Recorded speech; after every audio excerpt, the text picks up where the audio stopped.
to US President Joe Biden during a telephonic conversation on Monday and also took the opportunity to invite him and First Lady Dr. Jill Biden to visit India at their earliest convenience. According to the Ministry of External Affairs, the leaders discussed at length regional developments and the wider geopolitical context. They also noted that the India-US partnership is firmly anchored in a shared commitment to democratic values and common strategic interests. Prime Minister Modi warmly congratulated President Biden, conveyed his best wishes for his tenure, and said that he looked forward to working closely with him to further elevate the India-US strategic partnership. Both the leaders reiterated the importance of working with like-minded countries to ensure a rules-based international order and a free, open and inclusive Indo-Pacific region. In this edition of The Big Picture, we will analyze US and India's shared vision. Joining me on the program today are Elizabeth Braw, Resident Fellow, American Enterprise Institute, Washington, D.C., Jitendranath Mishra, former ambassador, and Commander Milind Kulshresht, retired strategic analyst. Thank you to all my guests for joining me on this edition of The Big Picture.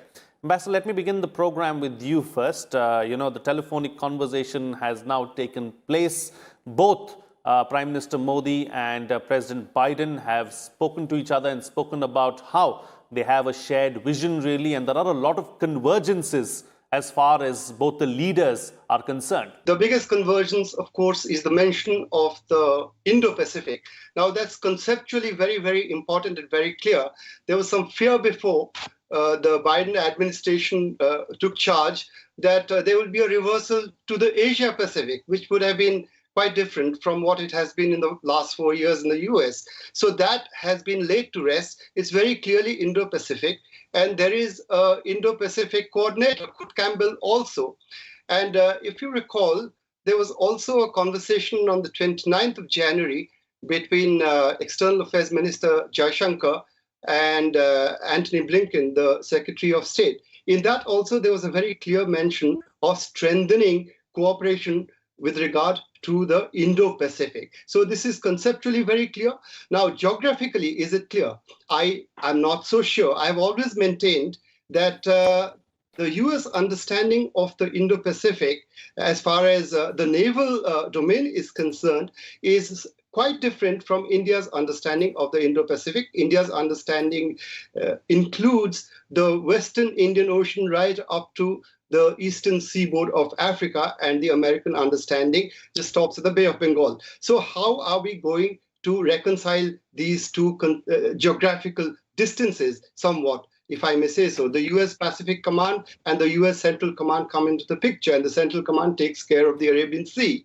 So that has not been resolved. Of course, the continental dilemma.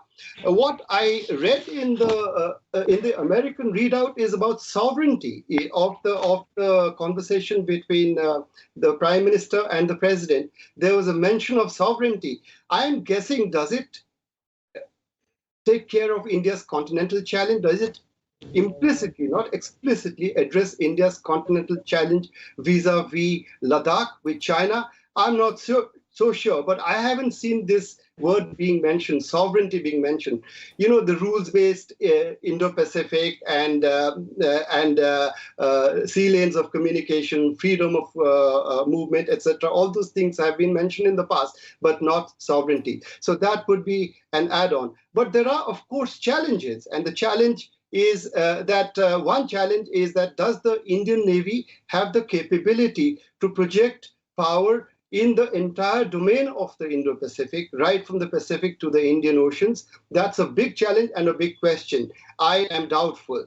And there are also other problems. India's priority is obviously the Indian Ocean, and the American priority is the Pacific Ocean. How do you reconcile that? And there is also the Quad. Now, the Quad, very clearly, the readouts, both the readouts mention strengthening of cooperation vis-a-vis the Indo-Pacific through the mechanism of the Quad and strengthening of the Quad. Now, the Quad is now an institutionalized ministerial dialogue, and this is going to be here to stay, plus the 2+2 also. the ministerial dialogue. They are here to stay. So we have the institutional mechanism. But remember that India is the odd man out in the Quad in one sense. It's not a treaty ally of either of the three other partners. The US, Japan, and Australia, between themselves, are treaty allies. India is a partner. So what are we going to do when push comes to shove? If India has a challenge from China or somewhere else, how are they going to deal with it? Now, Australia is also the weak link in the Quad in many ways because it's heavily dependent on trade with China. And Japan has its own problems also, though it has a territorial dispute with China. And of course, China is the elephant in the room. So we'll have to wait and see how it evolves. Absolutely. A couple of aspects that I want to take forward. Milind, I'll come to you in just a bit and talk about this aspect of, the geographical concept of the Indo-Pacific and where India's interests lie and where the US's interests lie. I'll take that up with you in just a bit. But before that, Elizabeth, this issue of China, there is no doubt that China poses one of the biggest threats to the United States. And that's something that President Biden has understood as well and has decided to take on China. But, how far can we expect Biden to go to take on China really in the Indo-Pacific? How big a partner will India be as far as President Biden's plans in the Indo-Pacific are concerned? And talking about the elephant in the room, talking about the juggernaut, which is China, do you believe that more like-minded countries are going to come together to take on this challenge?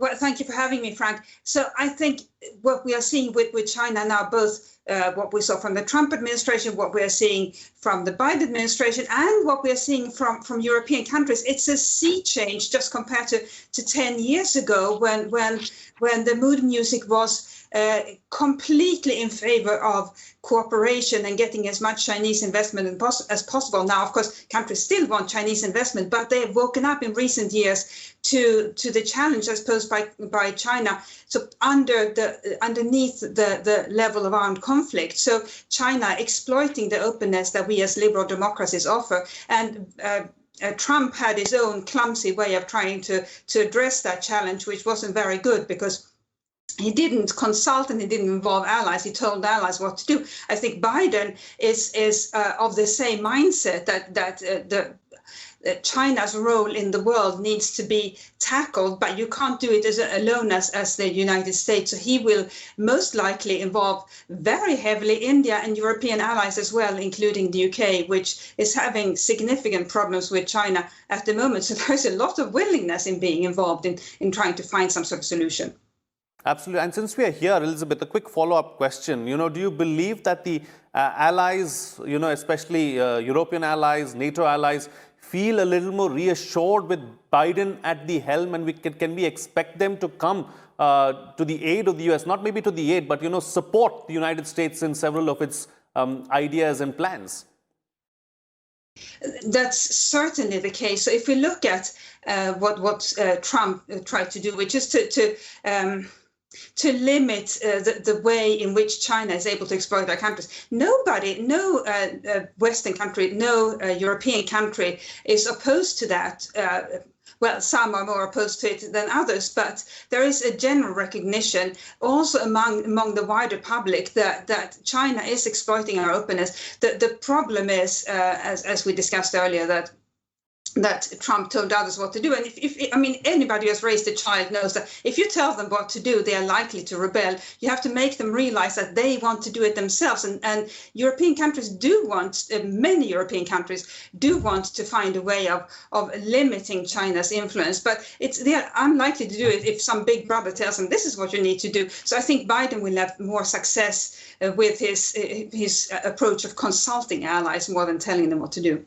Absolutely. All right, taking the discussion forward, let me go a step back first and then go forward. So going back to the point that the ambassador was making, Milind, let's talk about this issue of, the geographical understanding really of the Indo-Pacific, where India's interests lie, where the United States' interests lie. Is there a convergence there? Is China the common threat, which is going to be the working understanding between the two countries? And does the Indian Navy have the wherewithal to try and, navigate through the vast seas? Let me start with yesterday's call, what US President and Prime Minister had. This was regarding free and open Indo-Pacific support for freedom of navigation. And that's exactly what in 2019 November, Prime Minister had laid out the Indo-Pacific Oceans Initiative, right? Which also spoke about the same factors, and they're totally overlapping. So it means that whatever we are looking forward, it's not that Indian Navy and Indian government had not, thought about it. Now, what are we looking at? We are looking at the solution as to what is the definition of Indo-Pacific as we look at it and how Americans look at it. Obviously, everybody is looking from their tactical strategy, what they have in place. And India will have to stretch it a bit. And even US is going to stretch it a bit, because with the South China Sea having become a disputed place and very uncomfortable place for Americans to operate as they used to do earlier. And they have to come down towards the Bay of Bengal. And that definition for us is the extension of IOR. As far as the problem whether Indian Navy and Indian Defense Forces are prepared for it, yeah, okay. There is definitely a shortcoming, and the shortcoming, very simply put, is in terms of the technology which we have got and the way we are looking at the technology solutions for these things. We have a 7,500 kilometer long coastline. We have already got all these problems already existing. Now with IOR already a place where we have tried to claim to be our tactical advantage, we are finding ourselves extending more towards Andaman and Nicobar. Not that Indian Defense Forces had not recognized Andaman and Nicobar as a strategic outpost. Now we need to put our resources more over there. As far as the technical solutions which come, what I can say to the panelists is that, first of all, we have to understand that we are looking at surveillance as the first step, so that the doubts and miscommunication is stopped at the very beginning before it escalates into a situation which goes out of hand. What we have seen in South China Sea is what we are likely to see in the IOR also. And if we don't want it to happen in the IOR, we better have our presence felt in the Pacific. So with that kind of understanding and the strategy which Navy has got, and the tactical advantage which we have with the outposts like our Lakshadweep and Andaman Nicobar, we have some solutions in place. These are in terms of interoperability. We have already got a BECA and a Comcasa. We can get into the details of the technology, what we are talking about, because personally I have the opportunity to implement them while in service. The modern technologies, definitely in the next version, I can bring out what are the type of technologies we are looking at, mainly space-based surveillance, the artificial intelligence for weather forecasting, climate change, disaster management. So we can talk more about it as we move on. Absolutely. We'll come to technology in just a bit, but a quick follow-up question since you brought up Comcasa. Let's talk about some of the other agreements that we've signed as well, where we can use each other's ports, naval facilities, refueling at sea, some of these other, things that are of use. Do you believe that that can go a long way in helping each other's navies to try and ensure a free and open, Indo-Pacific? Milind. Yeah, absolutely. Absolutely. You see what happens that the LEMO agreement which we have got, it talks about that, let's say we are in some particular area and we are operating somebody else's waters. Ship always requires a replenishment, be it for the men on board or the equipment. And most importantly, whenever we have a breakdown, we always look for a fallback option where we can take the ship and have it, repaired, and it can have a quick turnaround, and we are ready for our work, which is mainly in peacetime, is to do surveillance and detection of the threat and ensure that the situation does not escalate.